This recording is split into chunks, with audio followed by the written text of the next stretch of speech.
Assalamu alaikum urmаттуу биздин каналдын көрөрмандары. Сиздер менен бүгүн биз сарф сабагын баштайбыз. Анда эмесе биздин биринчи бөлүм бул кошумча тамгасы жок 3 тамгалуу этиш тууралуу болот. Биздин биринчи сабак сарф сөзүнүн мааниси жана сарфта эмне окутулат тууралуу болот. Киришүү катары айта турган болсок, ар кандай тилди туура үйрөнүү үчүн ал тилдин грамматикасын билүү керек болот. Биз кандай гана тил үйрөнбөйлү, ал тилде туура сүйлөшүүбүз үчүн биз ал тилдин грамматикасын билишибиз керек. Грамматика дегени бул билесиздер тил илимдеринин жыйнагы деп аталынат. Ал эми грамматиканын негизги бөлүмдөрү бар.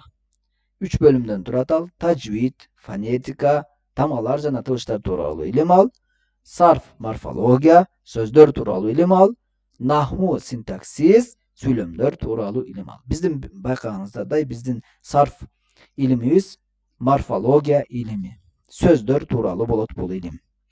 Эми сарф сөзүнүн мааниси лексикалык анан терминдик мааниси бар. Лексикалык мааниси өзгөртүү. Ал эми терминдик мааниси ар кандай маанилерди берүү үчүн бир уңгуну бир канча формага өзгөртүү дегени. Мындайча айтканда, биз бир уңгу сөз менен аны түрдүү формаларга өзгөртүү менен түрдүү маанидеги сөздөрдү алабыз. Анан кийин сарф илиминин башка аты бар, ал тасриф деп аталынат. Бул илим жаңы пайда болгондо ушул ат менен белгилүү болгон.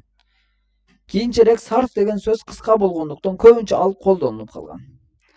Сарф илиминин объектиси болуп араб тилиндеги сөздөр эсептелинет. Анан сарф илиминин үйрөнүүнүн конкреттүү натыйжасы арабча сөздөрдү формаларга туура салууну үйрөнүү жана аларды жөндөй алуу, жактай алуу мүмкүнчүлүгүнө ээ болуу.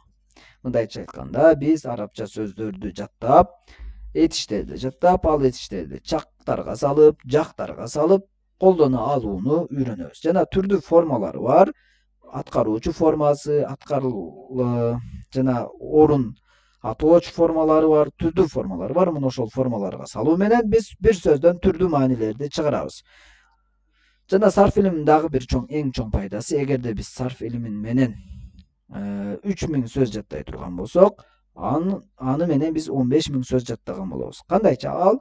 Биз 3000 сөздү түрдүү формаларга салуу менен 15000 сөздү чыгара алсак болот дегени.